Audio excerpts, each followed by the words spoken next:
चलिए तो हम क्लास 9 का लाइंस एंड एंगल्स का एक्सरसाइज 6.2 का क्वेश्चन नंबर 5 देखते हैं। ठीक है, लिखा कि in the given figure if A B parallel to C D angle A P Q equal to 50 degree. ठीक है, ये एंगल हमें 50 डिग्री दिया है, ये दोनों लाइन पैरेलल दिया है और P R D equal to 127 degree. ठीक है, बोल रहा है कि एक्स और वाई को फाइंड करना है हमें। ठीक, तो हमें ये दिया है इसमें कि ए बी और सी डी क्या है, एक पैरेलल लाइन है। अगर A B C D parallel line है और ये देखिए कि ये ट्रांसवर्सल कट कर रही है पी क्यू, तो ये अल्टरनेट एंगल नहीं हो गया, ये दोनों हो गया अल्टरनेट एंगल। तो x इक्वल टू हो जाएगा डायरेक्टली हमारा 5, कैसे, अल्टरनेट एंगल से। ठीक है, तो हम स्टार्ट करते हैं। सबसे पहले गिवन लिखते हैं। तो गिवन हमारा क्या है, A P Q equal to 50 degree और नेक्स्ट हमारा angle P R D equal to 127 degree है ना। अब हमें फाइंड करना है एक्स एंड वाई। तो शुरू करते हैं। सबसे पहले हम लिखेंगे since A B parallel to C D, है ना, इसका मतलब हो गया A B parallel to C D and P Q is transversal and P Q is transversal. ठीक है, तो भाई जब A B C D parallel है और पी क्यू ट्रांसवर्सल है ना, तो हम यहां से डायरेक्टली कह सकते हैं, या तो एंगल का नाम दे दें, है ना, या तो डायरेक्टली लिखते हैं। समझ में आ रहा है, या तो एंगल का नाम दे दें कि A P Q is equal to P Q R, ऐसे लिखते हैं। समझ रहे ना, लिख ही देते हैं इसको ऐसे इसी तरीके से, या डायरेक्टली भी हम कह सकते थे, उसमें कोई दिक्कत नहीं है। ठीक है, तो डायरेक्टली हम कह देते हैं कि x इक्वल टू 50 डिग्री, है ना। कैसे, तो अल्टरनेट एंगल से। भाई जब ये दोनों पैरेलल है, ये ट्रांसवर्सल कट कर रही है, तो ये अल्टरनेट एंगल बना रहे हैं और हमें पता है कि अल्टरनेट एंगल इक्वल होते हैं जब पैरेलल को एक ट्रांसवर्सल कट करती है ना।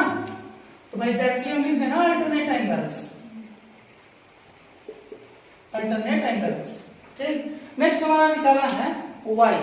अगर ये देखें कि हम ये पैरेलल है और फिर ये ट्रांसवर्सल ये कट कर रही है इसको, है ना, तो जब ये ट्रांसवर्सल कट कर रही है तो ये 50 और y वाला पूरा अल्टरनेट एंगल किसके इक्वल होगा, 127 डिग्री के इक्वल। तो कर लेते हैं इसको।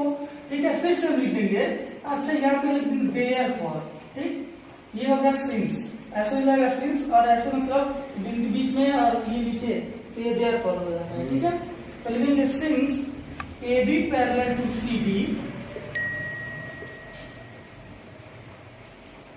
एंड कौन सा ट्रांसवर्सल कट कर रहा है, पी आर, है ना, and P R is transversal, P R is transversal. Therefore हम यहां से डायरेक्टली लिख देंगे कि 50 plus Y is equal to 127 degree. नहीं हो जाएगा भाई, ये है तो ये पूरा इधर का एंगल और इसके जस्ट अपोजिट साइड इस नीचे का ये एंगल अल्टरनेट एंगल्स है, तो दोनों एक दूसरे के क्या होते हैं, इक्वल होते हैं। जब एक पैरेलल लाइन को ट्रांसवर्सल कट करती है तो अल्टरनेट एंगल्स इक्वल होते हैं। यहां भी हम दिखा देंगे कि अल्टरनेट एंगल्स है ना, अल्टरनेट एंगल्स। ठीक है, कोई डाउट। अब हम क्या करेंगे, यहाँ 50 डिग्री को इधर भेज देंगे, है ना, तो y को यही रहने देंगे। जब 50 डिग्री का प्लस में का उधर जाएगा तो माइनस में हो जाएगा, है ना, तो कितना हो जाएगा, 127 डिग्री माइनस 50 डिग्री, है ना, यानी 127 डिग्री माइनस 50 डिग्री हमारा कितना आ जाएगा, y is equal to 77 degree. कोई डाउट, तो यही हमें निकालना था। फिर से देख लीजिए, इसमें दिया है कि ए बी और सी डी पैरेलल लाइंस हैं। ठीक है, और इसमें ये 50 डिग्री दे दिया है, ये 127 डिग्री दे दिया है एंगल। ठीक है, हमें x और y को फाइंड करना था। तो हमने देखा कि ये दोनों पैरेलल लाइंस हैं और ये ट्रांसवर्सल कट कर रही है, तो ये और ये अल्टरनेट एंगल बन रहा है। अल्टरनेट एंगल तो देखे होंगे ना कौन सा होता है, जैसे ट्रांसवर्सल के इस साइड और उसी में जस्ट अपोजिट साइड ट्रांसवर्सल के, है ना, जस्ट अपोजिट साइड। तो ये दोनों क्या है, अल्टरनेट एंगल बना रहे हैं। तो हमने डायरेक्टली यहां से बता दिया कि अल्टरनेट एंगल से x इक्वल टू 5, है ना। अच्छा, नेक्स्ट वाले में भी यही किया है कि भाई ए बी और सी डी पैरेलल है, यहाँ पे ये तो ये पूरा एंगल और ये एंगल एक दूसरे के इक्वल होगा, है ना, यानी 50 प्लस वाई और 127 एक दूसरे के इक्वल होगा। तो हमने वही कर दिया, 50 प्लस वाई एंड 127 को एक दूसरे के इक्वल कर लिया। और कौन सी प्रॉपर्टी से इक्वल है? तो अल्टरनेट एंगल से इक्वल है ना, ये दोनों अल्टरनेट एंगल से इसलिए इक्वल है। तो यहाँ पे हमने y को यहाँ पे रहने दिया, 50 को उधर भेज के हमने y की वैल्यू निकाली, ठीक है।